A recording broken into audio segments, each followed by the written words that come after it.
Yeah, so so Ray is Title VI, Rhonda.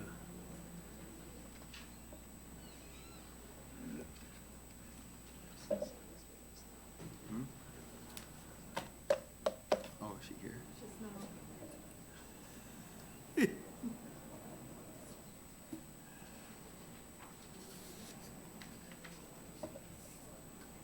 You guys ready? You ready? Yeah. Call this meeting to order. Please stand for the pledge.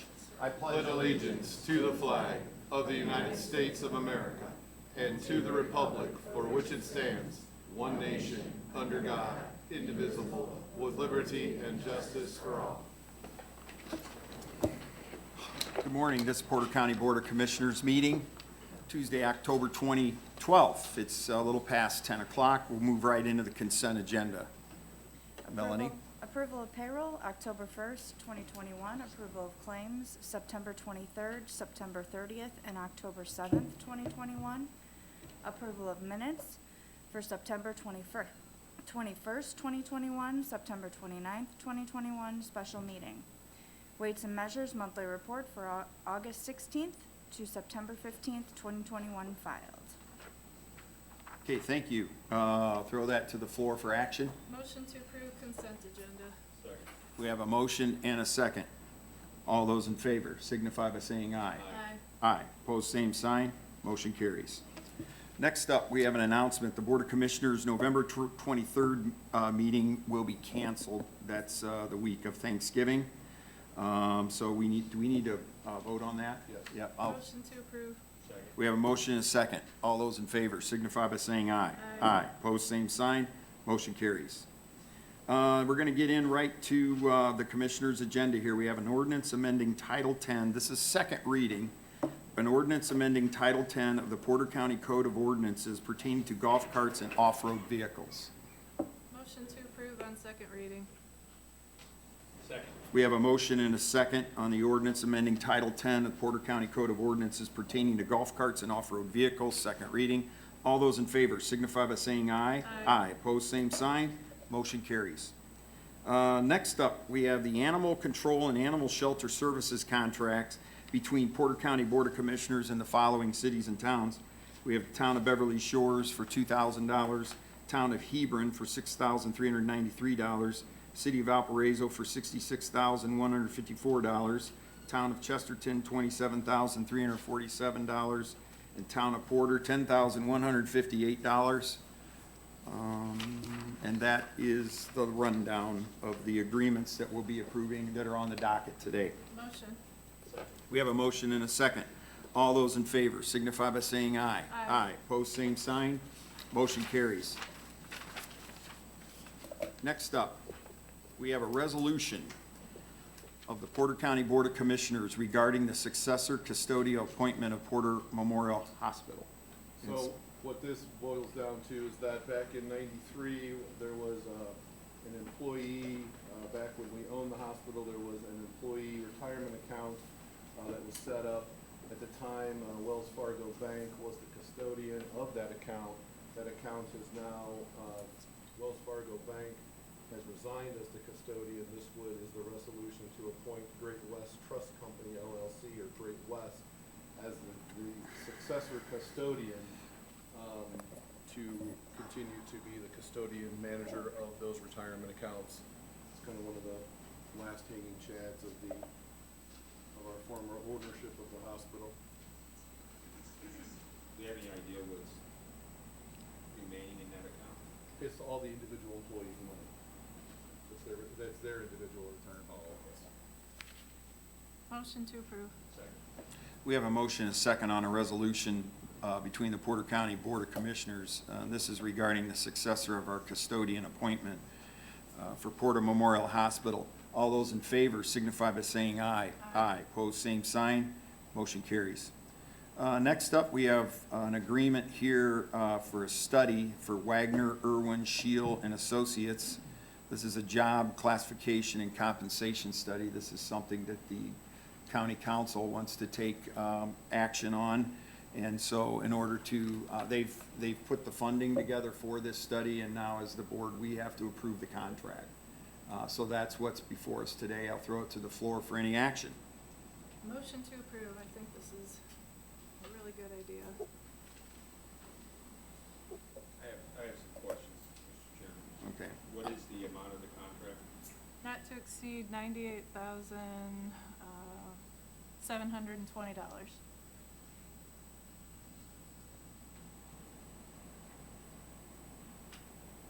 right, thank you. I'll make the second.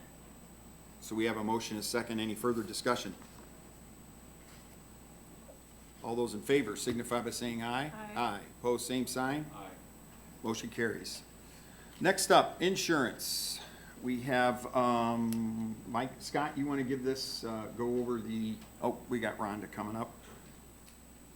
Yeah, so what we have, we were, as we've continued to review beyond just the health insurance itself or the issues that surround that, this is the life insurance, this is the dental insurance, and this is the vision insurance. We worked with our consultant, GIS, we went out to market, we got some quotes, and what we have in front of us was the culmination of that work, where the top line under life, so that's Unum, or under dental, Delta, or Vision Standard, that's our current providers. So if we, the recommendation would be go with the MetLife option on all three. There is a cost savings for in the total amount for the year. It also, on the Unum life insurance, the change to MetLife would allow, nothing would change as far as what the employees automatically receive. They receive up to $20,000 of life insurance. After that, though, under the MetLife proposal, not only is it more cost effective, but the employees would have an additional option to increase their life insurance that they are responsible for the payment under. Under the dental, again, there is a cost savings, but there's also, with the MetLife dental, there was the addition of the orthodontics were also added under this MetLife dental plan. And under the vision with MetLife, there's a cost savings, but then there's also, they had for a 3-year term, they would double the, whether it was eyeglasses or contacts and eyeglasses, your benefit would be doubled as far as being able to have insurance coverage for those things like eyeglasses or contacts or lenses. So ultimately, I believe it's an upgrade in the coverage across the board, and it's also a cost savings. It also allows, the last part is to have, to continue to simplify and make it easier for the employees to be able to consume and understand the benefits along with the elected officials. So instead of having 3 different providers here, we would be down to 1 with MetLife. Obviously, that was the last issue to be considered. We started with benefits, and then price, and then it just happens to be that MetLife was all 3, which then streamlines the system, making open enrollment slightly more easy. Okay. Need a motion? Yes. Motion to approve? Second, and thanks for all of your work on this. Is this for all 3, Scott? Yes. Yeah, this is for all 3 then. This is for dental, vision, and life, and AD&D. We have a motion and a second. All those in favor signify by saying aye. Aye. Pose same sign. Motion carries. Next up, we have Lee Childress. Lee is with IT. We have Comcast Business. This is a reduction in the monthly bill by $24. Woo. Yeah, What's- it's huge. Yeah. What's this for? This Comcast provides us with an outside internet line, so we can plug into that line and check how the public sees our servers okay. and that. And then for presidential elections, we we show the news on TV. Okay. Gotcha. What are you gonna do with all that money? It'll help with the insurance. Yeah, right. There you go. Motion to approve? Second. We have a motion and a second for Comcast Business, reduction in the monthly bill. All those in favor signify by saying aye. Aye. Pose same sign. Motion carries. Thanks, Ray. Lee. Ray's up next.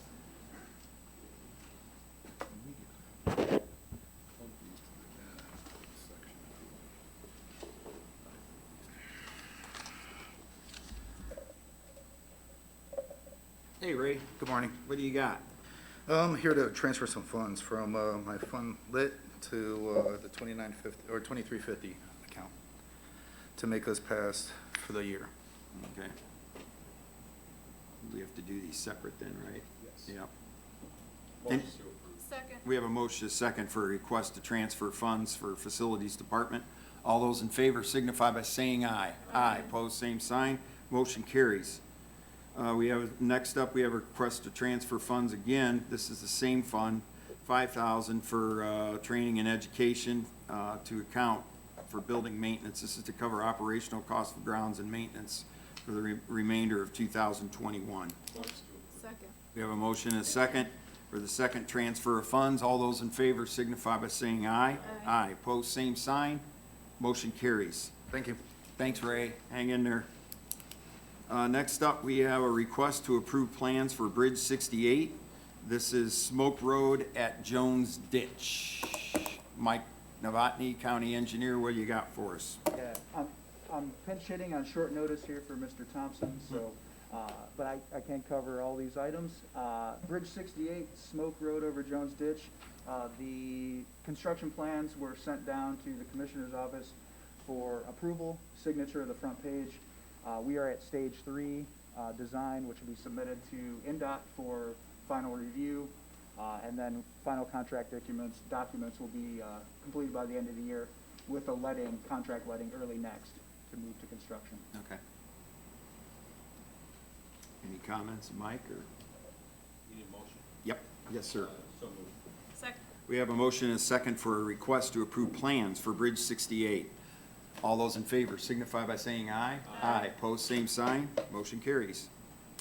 Next up, we're gonna skip down, we're gonna skip 2 and 3, and we're gonna go to 4 right now. This is Bridge 40, and this is 1,000 South over Reeves Ditch. And this is, we're gonna be consultant selection for design services. Yes. So we released requests for qualifications through NDOT's process. We received 6 letters of interest and statements of qualification in response to that.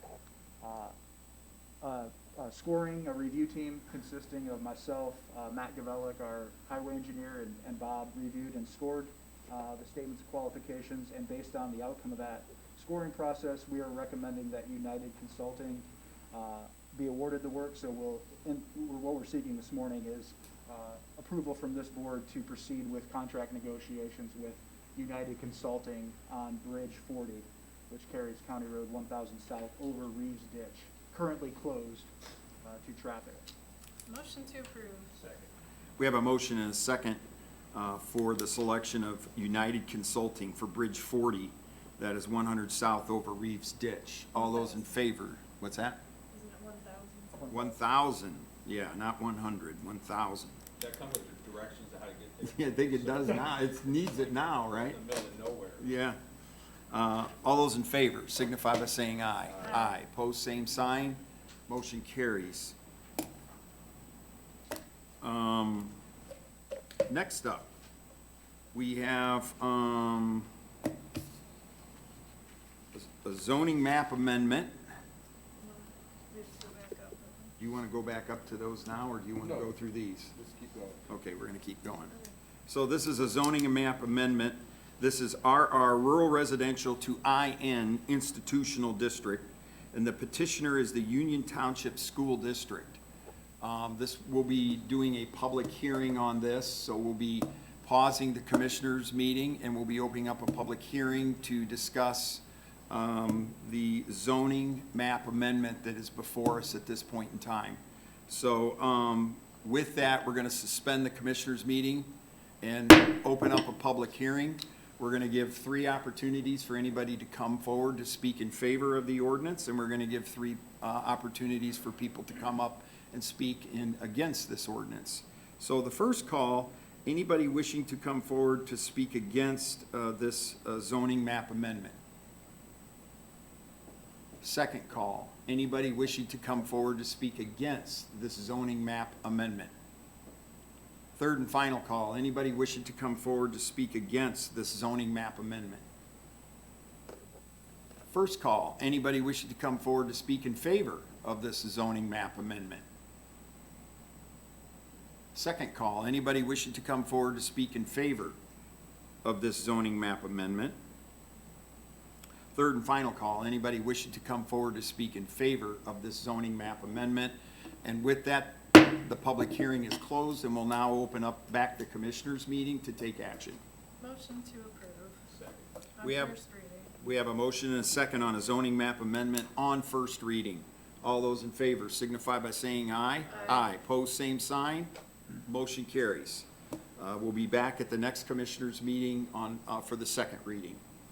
Next up, we have a zoning map amendment. This is OT Office and Technology District to R4 Multiple Family Residential. The petitioner is St. Andrews Development, LLC. This is on first reading, and I think we have our attorney here, Todd Leith, to represent St. Andrews Development. You'll be representing them, okay? Exactly. So, again, we'll do the same thing here. We're gonna pause the commissioners' meeting, and we're gonna open up a public hearing. We now are gonna, same protocols we had last time. First call, anybody wishing to come forward to speak against this zoning amendment? Second call, anybody wishing to come forward to speak against this zoning map amendment? Third and final call, anybody wishing to come forward to speak against this zoning map amendment? First call, anybody wishing to come forward to speak in favor of this zoning map amendment? Second call, anybody wishing to come forward to speak in favor of this zoning map amendment?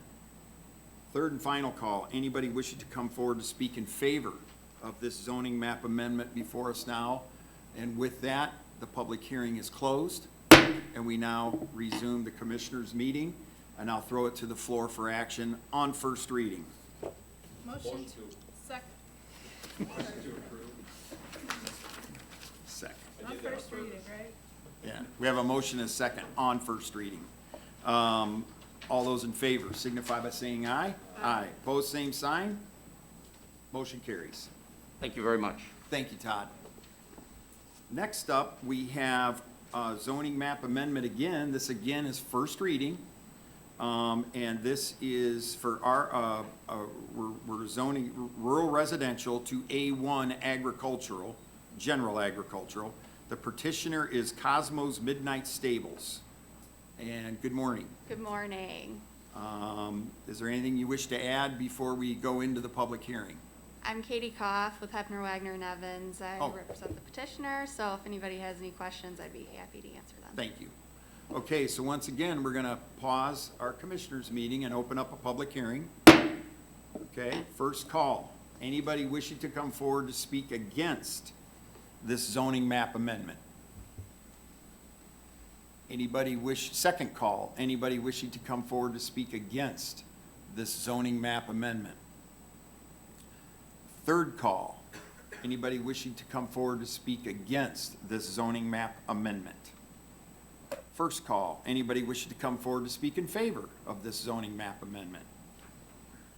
Second call, anybody wishing to come forward to speak in favor of this zoning map amendment? Third and final call, anybody wishing to come forward to speak in favor of this zoning map amendment? And with that, the public hearing is now closed, and we're gonna resume the commissioners' meeting, and I'll throw it to the floor for action. Motion to approve. On first reading? Yes. Second. Yeah, okay. We have a motion and a second. All those in favor signify by saying aye. Aye. Pose same sign. Motion carries. That is on first reading too, so all of these will be on the agenda for the next meeting where we'll go through second reading. Thank you. Thank Oh, you. yeah, I missed that one. Thank you. We missed one when I went through development stormwater. We missed one on the agenda here. It's number 5. This is a Title 6/8 ADA program manager appointment. We're required by the federal government and the state government to have designated employees within the county who are responsible for our ADA and our Title VI that we have. And I think what we're going to be doing here today, we're going to be updating who these people are. And so we have to do that in a public meeting. So I will put forward that we will have Rhonda Young will be the Title VI program manager, and Ray Cloyd will be the ADA program manager is for our appointment. So I'd like to throw that to the board for action. They get badges for that? Yeah, hat. Motion to approve. Second. We have a motion and a second for naming Rhonda Young and Ray Cloyd, the Title VI and the ADA program manager for Porter County for Porter County government. All those in favor signify by saying aye. Aye. Opposed, same sign. Motion carries. You've been anointed. You don't look any different though. Okay, so now I'm jumping around, I apologize here. We're gonna go to Valpo events now. Katie Abel. There she is. Morning, Katie. This is a request to use courthouse grounds Friday 3rd from 5:30 to 7:30, Saturday, December 4th from 3 to 6 for holidays. There will be holiday, food vendor, product signs, banners, and also carolers. The majority of the activities will take place on the northwest corner, east corner, and the west triangle. And so there's the map that designates where this will take place. And I know we have done this for years, as long as Valpo has had holidays. We think it's a great event for the downtown. So with that, I'll make the motion. Second. We have a motion and a second. All those in favor signify by saying aye. Aye. Opposed, same sign. Motion carries. Thanks, Katie. Yeah. Good to see you. We have Councilman Greg Sims is not here. This is a request to have pinwheels placed on the courthouse grounds from Friday, October 15th through Monday, October 18th in honor of suicide awareness. Motion to approve. Second. We have a motion and a second. All those in favor signify by saying aye. Aye. Opposed, same sign. Motion carries. And then we have Salvation Army of Porter County, Angela Kalin, Development Director. She couldn't make, okay. And this is a request to use the northeast corner of the courthouse grounds for the Red Kettle Kickoff on Friday, November 12th from 3 to 5. There will be a 10-foot banner stating Porter County Salvation Army, tents and table and a chair. Motion to approve. We have a motion and a second. All those in favor signify by saying aye. Aye, post same sign, motion carries. So now we're gonna go back to a couple of the items under development and stormwater management. The first one up is a resolution of the Porter County Board of Commissioners regarding the establishment of the South Haven tax allocation area in unincorporated Porter County. Yep, and Mr. Novotny and I will guide through the presentation here as Mr. Ellis pulls up the slideshow. And Kurt, if you could go to slide number 9.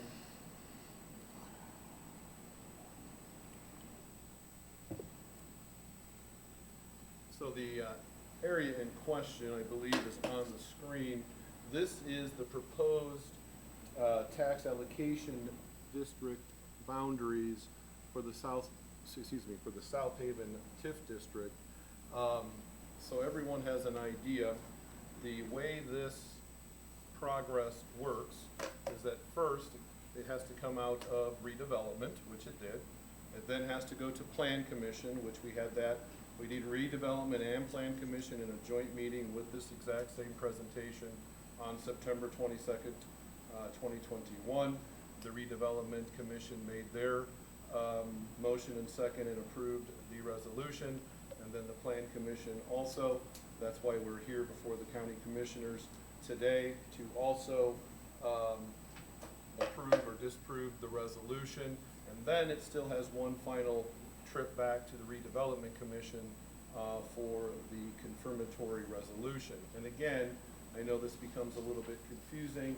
However, the tax allocation area is not the exact same process as actually establishing the TIF district. So that also follows the same type of path, redevelopment plan, county commissioners, and redevelopment. Today we have before us is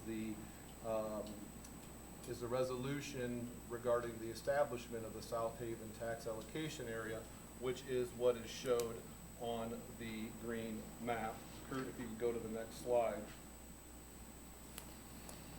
The genesis of this discussion started with the intersection of 149 and Route 6. We were approached by the owner, developer of that corner. That piece of property had been owned and attempted to be developed for, I would say, in excess of 20 years, and was unable to get off the ground. The front parcels that are fronting onto 6 are commercial and will remain commercial zoning. The large parcel behind the 2 front parcels on 6, that is zoned for light industrial, along with the remaining parcels there. Light industrial has little or no outside storage and no smokestacks. It is, for lack of a better term, clean industrial use, and would allow for an industrial park to be developed in this area. Kurt, if you could go to the next slide. The current taxes paid for the property in question is currently about $2,318. At projected full build-out, the possibility of those taxes being paid would increase up to $832,160. So the purpose of creating this allocation area is to allow for then a TIF to be put in place to allow for the county to not have to have any of its own money expended, for the county not to have any of its own bonds issued, but to allow the developer, as they develop the proposed industrial subdivision, to be able to recoup some of their infrastructure costs through an agreement with the redevelopment commission. At this point in time, for the South Haven TIF district, I believe that would be roughly 75 cents on the dollar received above the $2,318. So in other words, the taxes that the property is currently creating will continue to flow to the places that it's flowing currently. No units of government will be shortchanged on what is currently being paid. This is in an effort basically to allow for increased development in this area without any, the way this one is structured, so that we don't have any additional investment by the county. It's the actual developer who would be responsible for putting in that infrastructure, and then being able to potentially be getting reimbursement for that infrastructure up to 75 cents on the dollar for a time specific. So it allows for this area to begin to be developed. I believe that we are in the stage where on this particular TIF district, which is much farther along than the next TIF district that we'll be discussing in Morgan Township, but on this particular area, we believe that the corner is close to being developed on the corner of 6 and 149. That would be the first stage in allowing that commercial lots on 6 to develop. The money then also from the increased valuation would then go to the redevelopment commission from that one particular parcel. I'm using that one as kind of the example parcel. And then the developer would be eligible for 75 cents on the dollar that every dollar that the county were to receive for reimbursement, strictly for the investment that they have put in for the infrastructure. As part of this, we are doing the full pass-through through statute to the schools, so the schools are not being left out of the equation. And what we're hoping for is that this will allow us to start to redevelop and bring some more identity to this area on Route 6. We also have some ideas as far as running it down the corridor, as far as improving, whether that's facade grants or whether that's signage grants to bring those more into compliance with our today's ordinances, to give us a different look and feel. We're in discussions concerning streetlights and sidewalks and things like that to bring additional development to this area. So for this particular resolution, if anyone has any additional questions, I'd be happy to answer them. But we have been, the redevelopment commission, which Commissioner Good serves on, has spent a great deal of time, I would say the vast majority of a little bit of 20 and most of 2021, reviewing this in great detail. This particular TIF district has gotten bigger and gotten smaller. It's accordion in and accordion out, attempting to get the exact right fit. This was not in any way rushed. We've had our consultant, Mr. Summers, working with us also, and the vast majority occurred, if you could go back to the outline of the area itself, the vast majority of, well, all of the property that's in green is either industrial or commercial zoned. Right. There is no residential in this zoning. If the commissioners were to approve this resolution, we are not affecting anyone's zoning that surrounds this this proposed area. We are not affecting the zoning of the people of the property owners within the district. They are already either commercial or light industrial. This is not going to change this, again, the surrounding property owner zoning. It is not going to change the surrounding property owners' property taxes. It's not going to change the property taxes of the individuals within this district. The way that would occur, if the property taxes could go up if redevelopment occurs, and only, again, they would still be paying the same amount of taxes as anyone else would be paying if they weren't in this district. The difference would be is that the mechanism for where that money goes to the redevelopment commission, which is then available to allow for the reimbursement to the developer for that critical infrastructure that they would be putting in. So again, if there's any questions, I'd be happy to attempt to answer those. I think you just forgot one thing, it's there also to help create employment jobs. The type of zoning that we're recommending here is. Well, not zoning. The zoning is there. Well, within the mapped area, is that those types that create employment long time ago. And it is an area of our county that for many years, including that particular intersection, that has got little to no attention for improvement since, the last 50 or 60 years, whenever they put the intersection in to begin with. And that corridor, the business corridor, all along Route 6 with the facade grants possibly being offered to the businesses and putting in decorative street lighting and possibly, better sidewalks and park benches. And the surrounding property owners that are not within this map here are all gonna benefit by that. I think all of us, or most of us, our largest investment is our homes. So anything that we can do that creates, an atmosphere or a community that improves that investment, everybody wins, and that's what we're really trying to accomplish here.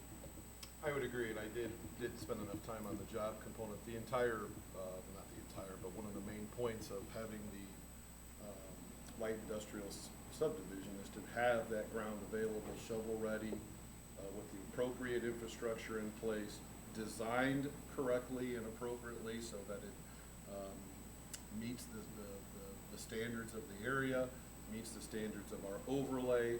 The point here is to improve greatly is the point, and also to not alter the commercial atmosphere of the property that abuts Route 6, as it has been for a great many years as is. This is an attempt to basically, the parcels that are sitting behind those lots that are fronting Route 6, the vast majority were and are already zoned light industrial. So again, we're not changing the underlying zoning by the action tonight. This is just a continuation of what the commissioners have been doing out here for the last, 2.5, 3 years with the investment in the stormwater system. And now we're moving out of there toward the north and improving all that corridor through Route 6. Yep, ton of infrastructure issues and challenges up there, the stormwater, as we know, south of there where you see all the big subdivisions, we've been in there doing a lot of work, but this is a part of the county where the water, our tributary water really doesn't work through the county real well. And so one of the things we've been doing up there is, and further development will help rectify a lot of these drainage issues that are up there. And it's basically because there's no capacity. There's no capacity built in for storage or anything. And the ground saturates, you have a water table that fluctuates quite a bit up there because of that. It's really prime for, from the location perspective and all the houses around it. Like this is the South Haven area has about a 20% poverty rate within it as well too. So this is an area that needs to be lifted up, and I think it's something that we can do through good, cost-effective development, that we can create jobs that are close to these folks, and for jobs for people in Porter County. We've been working a lot up here the last 7 years, trying to fix a lot of the things that maybe were broken before then, but now we're getting to the point now where we can really start doing projects like this, and we can really start helping the constituents of the county too by creating some job opportunities and some other things. So it's a great project. I think we were very fortunate when the owner came forward to us and said, hey, and for the first one to do one in the county, I think we have a A1 location. We have an investor and developer that's willing to put his own skin in the game. And it was really a win-win, I thought, for that point for Porter County. So we really think, I think this is a positive thing for us. And like Scott says, we've been studying this now for probably over 1.5 years now at the RDC level, Redevelopment Commission level. But we just feel at this point there's really no risk. And I would like to point out to the public too that when this went through the RDC, it was all unanimous vote. We actually had a combined meeting with the Plan Commission because they had a bunch of questions, right? They would want to know what they're voting on. And so it came out of there with unanimous. So this is a slow roll, but this is one of the public parts that we have to do today. So there's my piece. Well, I was gonna point out that the Plan Commission did vote unanimously in favor of this, and, Jim's been around longer than me, but as long as I can remember, this area has really needed some Well, it's- expensive infrastructure. It's needed to be lifted up, so, and it's taken a long time, a lot of steps, and there's still more to go, but it's really nice to be getting somewhere. Yeah, this is many of our residents may not know that it's the largest concentration of population in an unincorporated area in the entire state. So it really puts our board in a unique position that you're almost managing something the size of a town. And where I think that this goes a long way in doing that. It really is improving it for the benefit of all of Porter County, because as any community within Porter County, as that flourishes, whether it's the city of Valpo, whether it's South Haven, or whether it's the town of Chesterton, we all benefit by that, and that's what we're trying to accomplish here. It was the first development of its size to be approved by Porter County in 1959. They didn't, or we didn't, no, and I wasn't around then, so, Laura. They didn't know what they had at that time, and there was a lot of mistakes mistakes made, and we up here have been trying to correct those mistakes for the last, 4 or 5 years. And I think we're well on our way to doing that. So I think it's a great program, and it's a true use, in my opinion, of why TIF exists. And I would just like it to add, one of the nice things of having most of this, if not all of it, zoned light industrial is that we are blessed with the fact that it also happens to be at the corner of 2 state-managed and maintained roads. So any of us that are unfortunate enough to know how difficult paving is and the funding for that paving, and to have those roads upkept the way we all want them to be, having this proposed light industrial subdivision being on state-maintained roads is a benefit also to all of us. And it also goes back to one of the genesis in the RDC is the fact that this is has a wonderful location geographically within our county, with access to the north, NICD, that double tracking occurring, the industrial part of the North County that may need some of these potential light industrial uses. So it's got a lot of things going for it. Motion to approve? Second.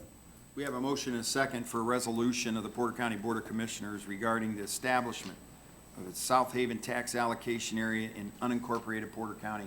All those in favor signify by saying aye. Aye. Pose same sign. Motion carries. Next up, we have a resolution by the Porter County Board of Commissioners regarding the establishment of the Cherokee Trail tax allocation area. This is a similar project, but also like to point out that currently, right now, Porter County does not have any TIF districts in it. And you read a lot about TIF districts in the newspapers. Cities and towns tend to use them a little bit more than probably counties do. But just to put it in perspective, this is our first one that our county's taken on. So we're very measured, I believe, in using these tools. This is a similar type of situation here down on Highway 49. And Scott, I'll turn it over to you for. So a lot of what I've talked about earlier obviously applies here also, but there are some stark differences between the two. First, let's start with some of the history here. The property that is in green would be the proposed area. That proposed area, again, we're not changing the zoning. The zoning currently is industrial. So that zoning exists, it has existed. This is not affecting that.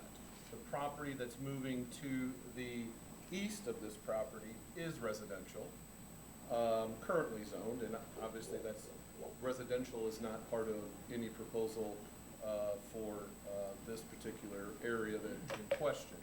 So the other issue that's unique here is that what we have here is a need. The owner of the property is in need or wants sewer and water that's more of a municipal type instead of septic and well.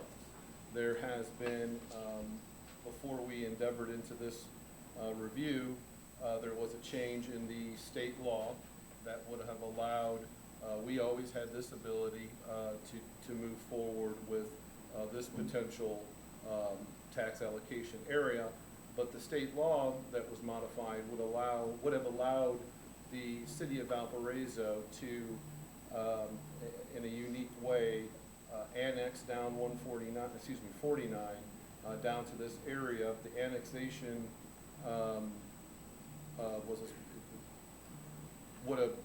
that law change would have allowed it even if it wasn't contiguous. Now, there was some modifications to that ending result if the city of Valparaiso attempted to do that. The annexation, this green area, if it were annexed, wouldn't necessarily, under the current rendition of the law, be able to be utilized as the foothold for the beginning of having a contiguous parcel to be able to continue with the annexation. But the process that was put into place would have allowed the city to ask its city council to annex to allow for the infrastructure to be put in.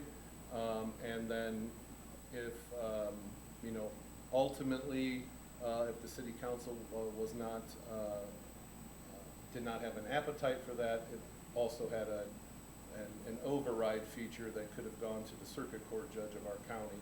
So, given the law change, we came back to the table to put our best foot forward to attempt to help with this development. If, in fact, we were to move forward with this resolution, this would still be in the county. It would not be an annexation step because it would still be in the county. If we were able to enter into an agreement with the owner-developer for the TIF, part of the requirements of that would be a non-annexation agreement. The city of Valparaiso doesn't currently have any contiguous property here at this time, but obviously we would be safeguarding for the future. The entire point of this potential tax allocation area and TIF would be for the developer to run city sewer and city water from the city of Valparaiso. There would have to be an agreement struck. The infrastructure would have to be put in. Under this, under our version, the developer would put that infrastructure in at their own cost. And again, this industrial subdivision that is, would have roughly 10 to 12 lots within it. A portion of the increment in the tax increase would then go to pay back for that infrastructure that the developer put in with their own money. So basically, I know it's confusing and a lot to absorb all at once, but basically, the developer had two options. One was to go to the city and see if the city was wanted and was fiscally able, and it made sense to them to bring the water and sewer down to service this industrial subdivision. And however that worked, it would probably have ended up also in some sort of tax allocation area in a TIF district to be able to attempt to pay back for that infrastructure. Or the county could put its best foot forward and with the pros and cons of putting forward a tax allocation area along with a potential TIF to, again, now I'm back to what it would sound like in South Haven, where the developer puts the infrastructure in at their cost and then has a reimbursement ability that would be in an agreement with the redevelopment commission that as the tax increment increased, they would be able to be reimbursed also, I believe, at that 75 cents on the dollar rate. Unlike the South Haven resolution that we just completed, we do not have that final agreement with the developer on this parcel because, and that's why I referenced early that this is not the last stop. The redevelopment commission has to go and then pass its confirmatory resolution on this one as well. And so at this point, the developer is still determining which route he would prefer to take at this time. And so, again, if the commissioners were to pass this resolution, it would allow for this area in green to be in the tax allocation area. That would therefore make it eligible for a TIF to be put into it. And at this point in time, those discussions have revolved around the developer putting it in, the county not putting any of its own money into the project, the county not issuing bonds for the project. The annexation would not be an issue because we're still the county. We would have a no annexation portion of that agreement also. And then as those lots were sold within that already zoned industrial portion there on 49, then the increase in the tax increment would then be in a pot of money available to attempt to reimburse the developer for the cost of the sewer and water lines that were put in. And again, I'd be happy to answer any questions. I think currently right now, Kurt, if you can go to the next slide. Right now, this property is producing $2,654 of taxes. Again, that would remain. The bodies would, all the taxing units that are receiving portions of that money would remain whole. Again, the school here in Morgan Township would be no different than the Portage Township schools. The redevelopment commission is committed to the full pass-through to the schools, so the schools would be getting the same amount of money or the most of money that we're allowed under the statute to provide. So that would be in place, and then the projected full increment build-out is $165,140. So that's the Cherokee Trail project and kind of the complicated history that got us from point A to point B. But again, this, unlike the South Haven development, we have not struck the final deal with the owner-developer on this situation. But we are moving it through the process so that we are prepared to address those issues.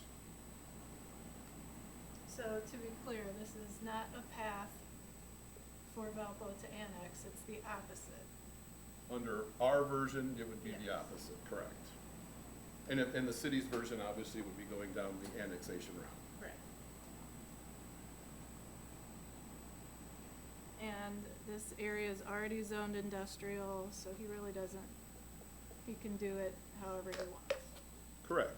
Right now, it's zoned industrial, and it's, through our planning, there's Yeah. ways to plan it, as an industrial subdivision, as it's zoned, even on the septic and well.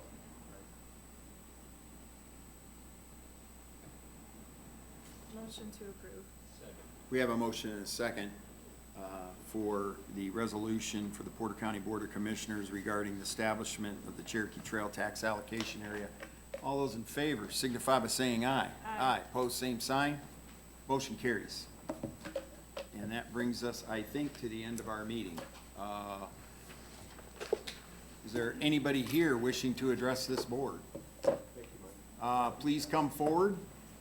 We have, I guess we got her first. You get in the queue. There's a microphone here, there's a microphone there. And when she's done, just give your name and your address. You know the routine. Yes. Okay, you get to go first. My name is Ann Gavigan. My address is 1252 Trillium Drive in Chesterton, which is in Westchester Township. First time I came and spoke to you was back in May, and the day before I came here, I had filed a complaint with the Plan Commission. And so that's been 6 months, and during that time, the reason I was here before was about the Andershock business on Indian Boundary Road. And in that 6 months' time, Mr. Biggs has been able to get the highway department to put up no semi signs in our neighborhoods, which we appreciate. And also we have a new substantial metal barrier that separates the Andershock property from Starwood Drive and Graham Woods so that the trucks aren't traveling through our neighborhoods. And we really appreciate that too. And last but not least, I do have to interject here. We've been coming here for 6 months, and we actually enjoy listening to what goes on in the county.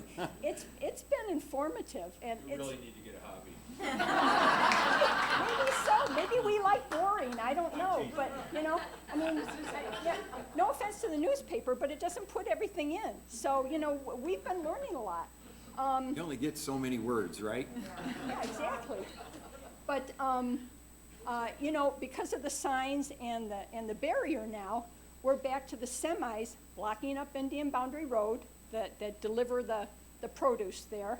And these same semis have to turn around down in the school parking lot in order to pull in on the right because the trucks are just too big. And anyway, and the entrance is too narrow. But the other problem too is that my neighbor Ursula, every day, she hears the beep, beep, beep, beep backing up of the forklifts that are there working, and there's 2 of them, and then there's the exhaust fumes because these are not new pieces of equipment. And she also checks Facebook from time to time to try to find out what's going on, and I try to check the county agendas to try to find out what's going on. And the bottom line is that here we are 6 months later, and we were kind of hoping someone could tell us what's going on, because we don't know anything. Other than the fact that on the Facebook page, that would be Andershock's Facebook page, it says that there's gonna be some sort of county hearing on either the 20th or the 27th, but I can't find anything on the agenda. So, if So someone what could- is happening is that since the issue of aftershocks have come up, we've run them through the unsafe building portion of our county to start the cleanup of the property. The owner has sought counsel. We've talked to that council, and they are come to the realization that the use as it currently is not allowed in that residential zone, so they are to be coming before the Board of Zoning Appeals to see whether or not they can seek approval for that. So that is where and whether that is this month or November, I do know that that is the plan, is for them to come before the Board of Zoning Appeals to ask for that use variance.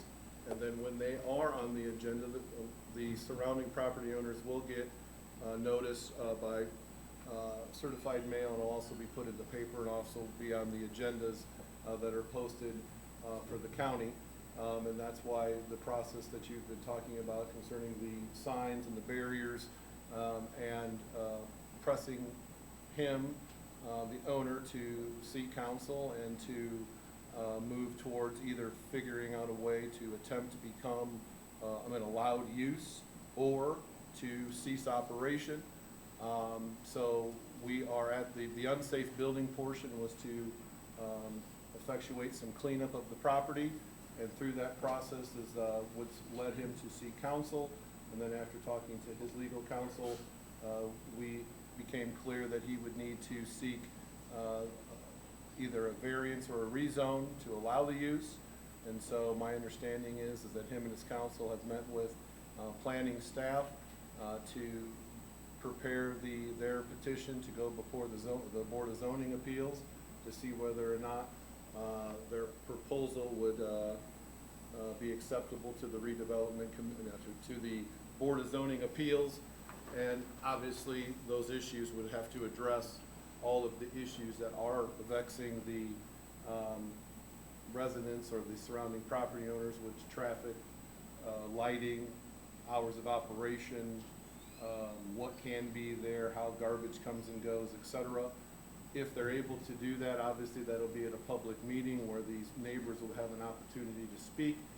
And then the board will make a decision on whether or not they feel that use variance is acceptable or not.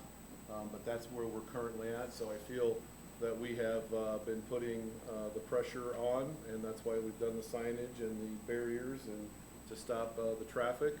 Obviously, we have we're right on the border with the city of Chesterton at this time, so some of the Indian boundary issues we can deal with, some we can't, but ultimately the use will be dealt with before the Board of Zoning Appeals, and then that will probably be the final decision of whether or not it's allowed to continue or not, and in whatever format it would be allowed to if it is. And if not, if that is denied by the Board of Zoning Appeals, and then if they do not cease operation, then we would be seeking the injunction from one of the superior courts in this county to allow us to force them to stop. Thanks. You're welcome. Okay, next, just name, address. Absolutely. Jessica Jepson, 1259 Sherwood Drive, Valparaiso, Indiana. This is not my first time speaking here. I was a baby Aflac rep for the county in a past life. And I remember 11, 12 years ago. 11, 12 years ago, you were voted in, right? Which time? The first time, and I know you guys put so much time, effort, and work in, because I remember seeing him back in Brenda's office, just digging in and just trying to understand the inner workings of the county, so I know you guys do a lot of work, so thank you. I'm here speaking on behalf of Porter County Parents for Freedom. It's a nonprofit 501c3 we put together. We're also putting together a political action committee, and it's to preserve the constitutional rights and freedoms geared towards kids. The first thing we're fighting for is we want choice, all right? I have multiple questions throughout this little thing I put together, so if you guys want to answer them at the end, if you don't want to answer them, whatever the process is, I did not read the bylaws and rules like I did for Valparaiso Community Schools and how to do this, so stop me if you want, or, you know, at the end. Jim McCall, Superintendent from Valparaiso Community Schools, and an agreement from Valparaiso Community School Board members who are appointed by Valparaiso City Council, implemented a new rule to mask all students effective 9/7/21. To quote him, updated direction that school districts require masks in all Porter County houses regardless of vaccination status was told to us, and that it was new information coming from Dr. Maria Stamp at the Porter County Health Department. This was stated in an email on 9/3 that was sent to all parents in the district, and also stated similarly at the 9/23/21 school board meeting. All documentation of this was emailed to you guys, to the commissioners. I was having network issues at home this morning, that's why I'm reading from this. According to Public Law 219, it is illegal for any entity to have stricter rules than the state without going through the commissioners for the county, and to my knowledge, this has not occurred. It was also recently upheld by a judge. Has Dr. Maria Stamp gone through you, the commissioners, for the stricter approval? Why is our unelected health director going around our commissioners, who we voted in, and advising schools? Dr. Maria Stamp was appointed by the commissioners to advise you, correct? Porter County Parents for Freedom, along with several other community members and teachers within Valparaiso Community Schools, wish to have the choice back to mask themselves or our children in school. We would like to request a special session meeting with Dr. Maria Stamp, since she seems to be the one giving directives to our school administration. When can this occur? A mask is a piece of medical equipment according to the FDA, and the schools are also breaking laws by requiring children to wear these. Yep. Porter County Health Director has violated Public Law 219. And in addition, again, when can we have that special meeting with Dr. Maria Stamp? Thank you. Good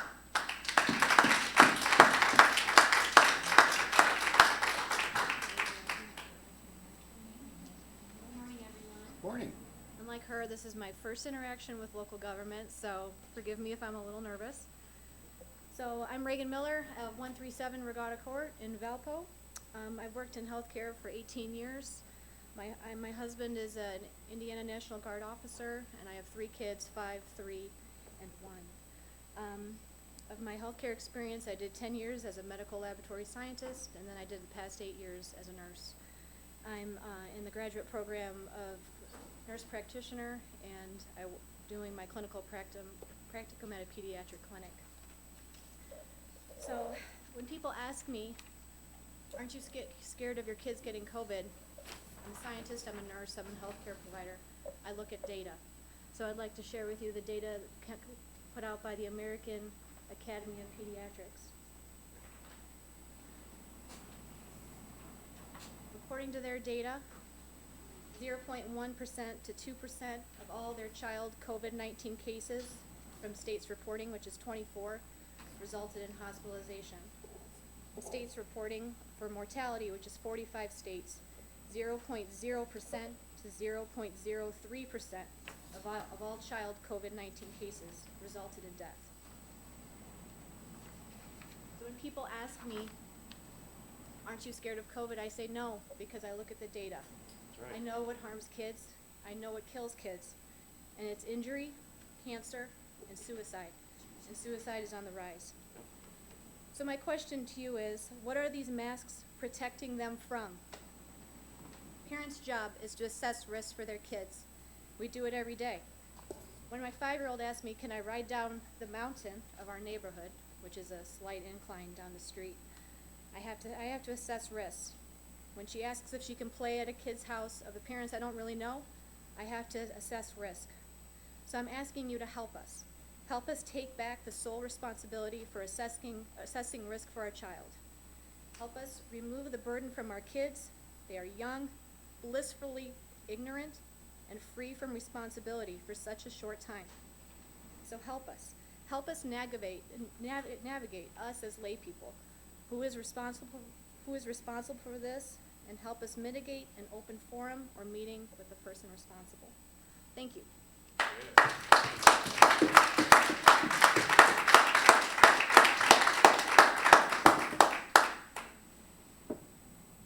Hello, Commissioners. My name is Red Stone, 1711 Sneed Avenue. If I get... Second, Red, is this in? No. I would ask the board to first address the questions that were thrown in front of us, so we're not, unless the board would like to go back to, what I'm getting from you is you would like the opportunity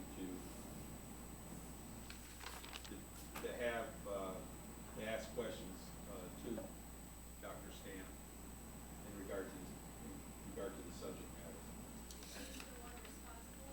Yes. Okay. Well, I think the first issue is that to try to get us all talking about the same thing when we can all have differing opinions after that. We had a meeting, was it August? Yeah. Specifically with the health department and Dr. Stamp here to review the very core issue of what I think most of the concerned citizens are talking about, which is who makes this decision. And I believe that meeting is available online with the video, but let me make it clear, this board has not approved any additional measures beyond what's within the current governor's order. The health department and Dr. Stamp does not have the authority to require masks in the school. The individual school boards are making those decisions. Is Dr. Stamp making a recommendation? Yes. Is that recommendation the same recommendation that's coming from the State Board of Health? Yes. They match. But that's where it ends. It's a recommendation. If the individual school boards do not wish to follow that recommendation, that is within their elected right or appointed right to decide. This board hasn't approved additional measures beyond the governor's order. We haven't been presented with additional requirements above the governor's current order. And at this point in time, the chief medical officer for the health department is available to consult and make recommendations, but isn't in a position at this point in time, nor is this board in a position at this time to tell the individual school boards the decision they must make. Nor have we ever. We have not made any type of mandate to any of the school districts in regard to masking or any other matter. And we have not mandated an order to Dr. Stamp to mandate masks in any of the school districts in our county. Those decisions are being made within your individual school districts, period. There is no argument there. And before our meeting, and I think it was August, and after our meeting, I don't believe Dr. Stamp's recommendation altered. It was the same recommendation before, it was the same recommendation after. The sole reason why this board had that meeting was because of this direct issue of who had the authority to make those decisions. And that's why before it got to here, we had that meeting to be able to attempt to message where that authority lies. And at this point in time, the individual school corporations and their boards, along with the advice and recommendations of the health officer, but not the power to enforce or to mandate, are then in a position to make whatever decision they feel is best for their individual school corporation, whether that's the same up and down for the school corporation or some crafted in between ground that allows for their best use of their time and energy to protect the children in their view and estimation. So I guess one more time, this board has not mandated masks for schools. this board has not approved or been approached to approve additional requirements above and beyond what's in the current governor's order. And that decision lies with the school corporations and their school boards, and they have Dr. Stamp available to them, along with the health department available to them, if they would like guidance or help or recommendation. But it's a resource, not the authority to make the decision. From my perspective, I did not run for school board. I ran for Porter County Commissioner. The school board, we appoint, this board and the council, I believe, appoint the health department board. There's requirements within those appointments for medical, background, nurse, doctors. Then that board then meets, they're their own board, they have their own rate, they have their own budget, and then that board is the one who chooses the medical health officer for the county. It is not this board. We appoint to that board, and there's a lot of criteria of those people that have to be on that board. And that's how that works too, because I'm hearing that, well, you hired her. Well, it's how county government is set up. We're subservient to a certain extent to the state in just about everything we do. Just not the health department, it's highway, it's drainage, it's bridges. The state government is around us at every turn. We're a subservient county government to the state of Indiana. We really are. That's how our statutes are set up. That's how our bylaws are set up. So I think this board, in our opinion, we've tried to navigate this, very cautiously. We have a very rural area in the south. We have a dense area in the north. We weren't even allowed to, split the county up in half. Everything was through one portal, through one eye, and that's what we were required to do, and that's what we were required to follow. So I just think that, I think for some reason, in this particular issue, it just seems like it really hasn't settled with any particular board as to who's responsible for it. And again, I will state emphatically, I did not run for school board. And there's nothing in here in our statute for county government that the safety and well-being of children, that is in the health, that is in the school board's charter. That's what school boards are for.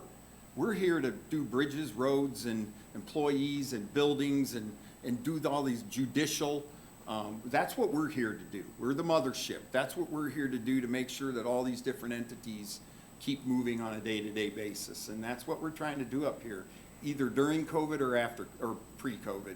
So, Well, folks, county government is nearly 200 years old. Never in the history of county government in this state, much less this county, has county government dictated operational policy for a school district. Ever. You're being told there's a Chevy sitting in the parking lot, really it's a Pinto Ford.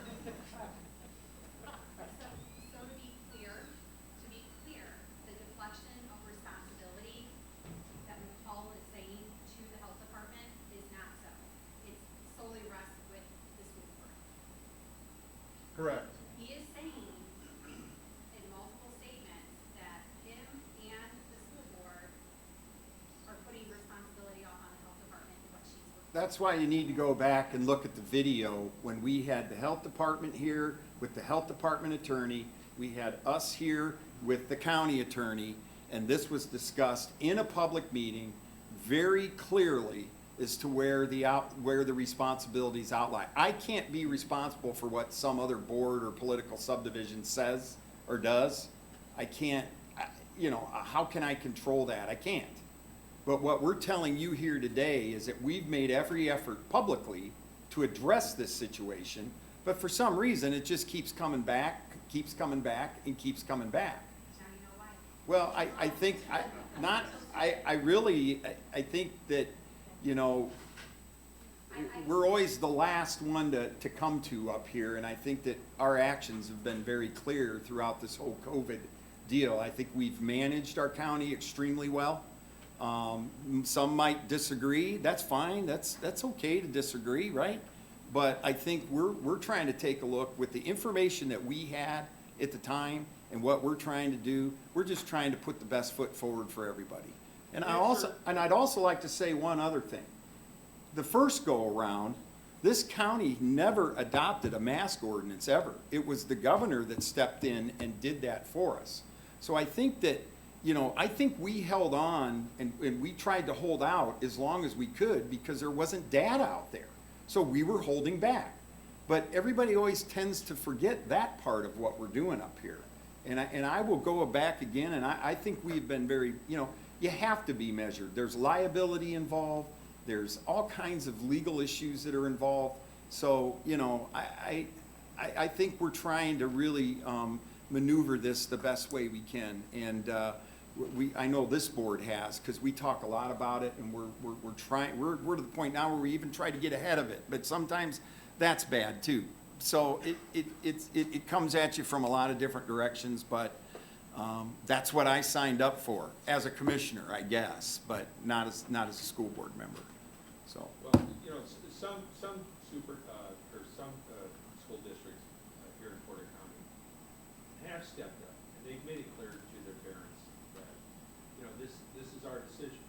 We're getting recommendations from this area and this area, and one of those areas was the county health department. So this statement is not a blanket statement of all the school districts. But if you have a school district that is trying to deflect the responsibility of that decision onto us, they're wrong. Those school boards are elected, the superintendents are appointed to service the taxpayers in that school district.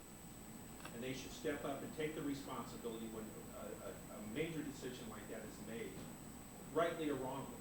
They need to step up and own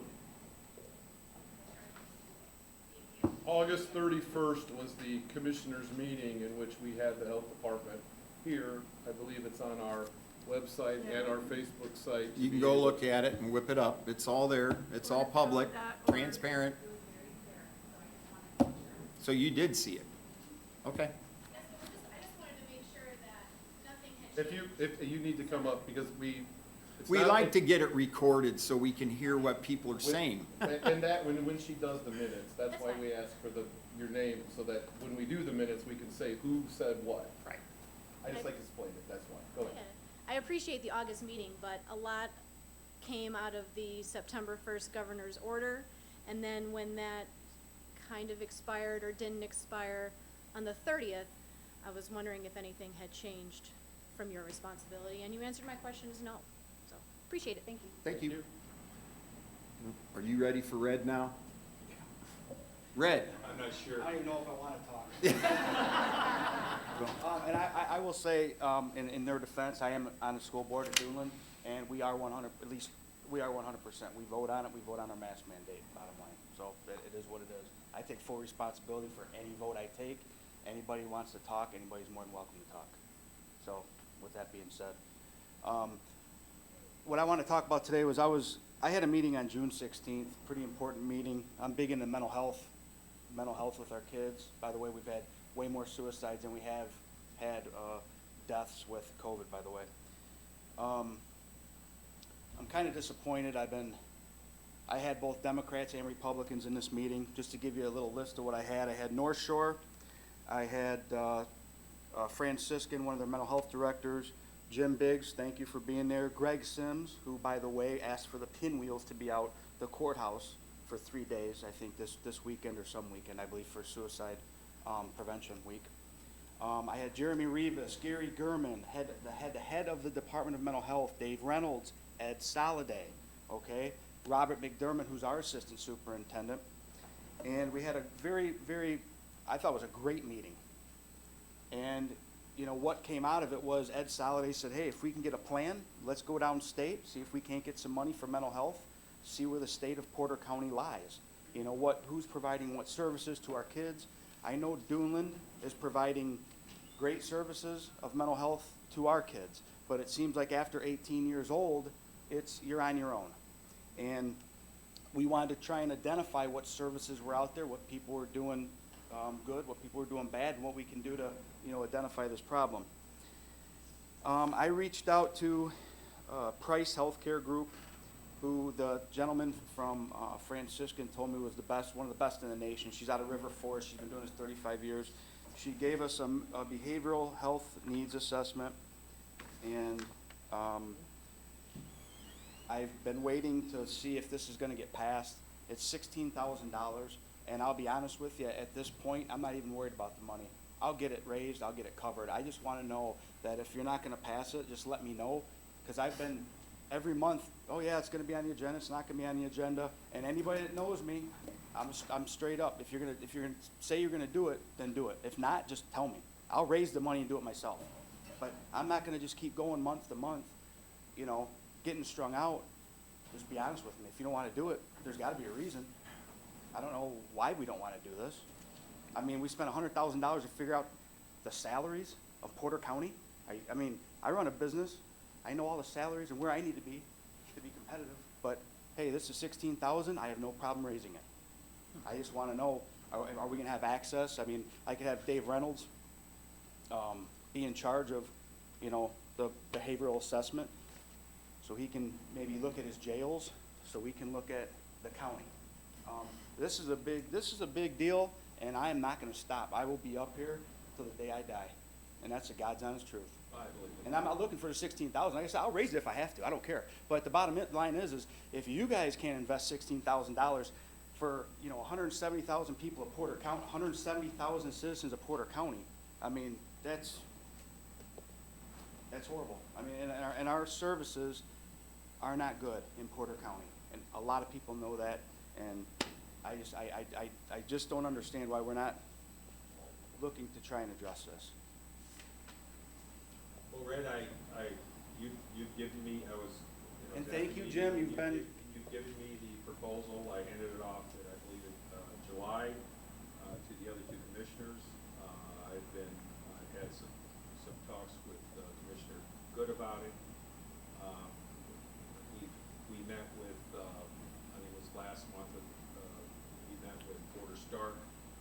They had some questions about it. There is some questions on what the scope should be. My intentions are to meet with Attorney McClure and the other two commissioners if they can make themselves available, and we'll pound this out and get it on the next agenda. And if not, then I need to be given a reason why it's not on our next agenda. I mean, I guess to put it in the easiest terms, to talk blunt like you like, I love it. there's nobody up here that doesn't want to do the study. The $16,000 isn't the problem for the study. The study, that the scope that was garnered at this point in time, I don't think is very targeted to what may or may not we want to be done. So in all reality, there isn't this isn't an issue. There isn't one commissioner, two commissioners, three commissioners that don't want to do this. What the commissioners want, and in the conversations I've had with Commissioner Biggs or Commissioner Blaney or Commissioner Good is, let's do it. What are we attempting to tackle? And let's get that scope exactly right.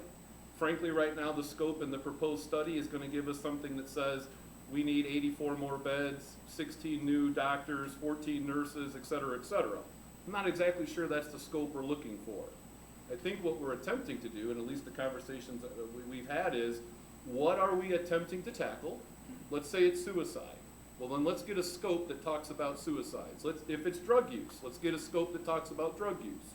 If it's just what's the state, the total state of mental health in this county, that's also why this board met with Porter Stark, had Porter Stark come up here and do an entire presentation to attempt to start down the road of at least where are we and how are they funded and what do they provide. Then to go into one of these areas, whether it's whatever the area may be that we are attempting to carve in, so that when we get this study back, it's something actionable by this board and by this county. And so that's all we're at. There isn't anyone rowing in a different direction. There's nobody balking at $16,000 or $20,000. That's not the issue. But the mental health question is a large issue. Dealing with the jail, the mental health issue at the jail is significantly different than the mental health, let's say, at the schools, or with teenage suicide, or adult drug use, or teenage drug use. Those are vastly different subjects that to handle or to attempt to deal with in a significant way, we have to be really focused in on it. I can tell you, have I been involved in a lot of discussions about mental health at the jail? A lot of them. But we are dealing with the intersection of people's freedoms, the law enforcement, and judicial. It's a different, completely different set of facts and issues to deal with. Put that aside. If we're talking about teenage suicide or whatever the case may be, or depression or things like that, all we're trying to do, and Jim can, and Jim can reiterate this, is that all we're looking for is a scope that gets us an actionable response. This government over the last 40 years has learned a lesson, and that lesson is don't get studies unless you really have honed the scope. Because there's nothing worse than going through what it takes to get a study passed, like you're going through, get it funded, get it done, have the public outreach, get it back to us, and it's really not actionable in a way that we can deal with. We've had those in the past. It's been a long time since we've had one, but we've had those in the past. So all we need to do is chisel on that scope so that when we do get it back, it's something, you know, very actionable that this board can attempt to, and the council and working with the state can attempt to address. Everyone's rowing in the same direction, but that's where we're at. Well, it sounds like we're all in agreement, so we'll move forward. And part of the difference between the earlier meetings and now is those meetings with Porter Stark, which then gave us additional information to say, okay, maybe we don't need we have this resource. I'm not saying we agree or disagree with how that's being done, but here that is, okay, and we've gone through that process to try to get not only the public educated, but this board educated, to be allowed to say, okay, now if we're going to attempt to solve a problem, let's identify what we're attempting to do, and then let's have that reviewed from stem to stern. And if I go back to, say, teenage suicides, well, then that's what the scope needs to be of that study, so then that way when they come in and they do the study, we know that this is the outreach to the schools, this is when that stops, this is what's available after this is what's out there on the national level as far as what's available and what's standard, what's best practices, what don't we have, and then what do we need to make up the difference, and whether that's something local, or if that's something we need help with the state, or if that's a statute change with Porter Stark, whatever the case may be, so that that's what we have when we get it back. A totally different study, in my opinion, would be that interplay of the jail, the judicial system, being arrested through,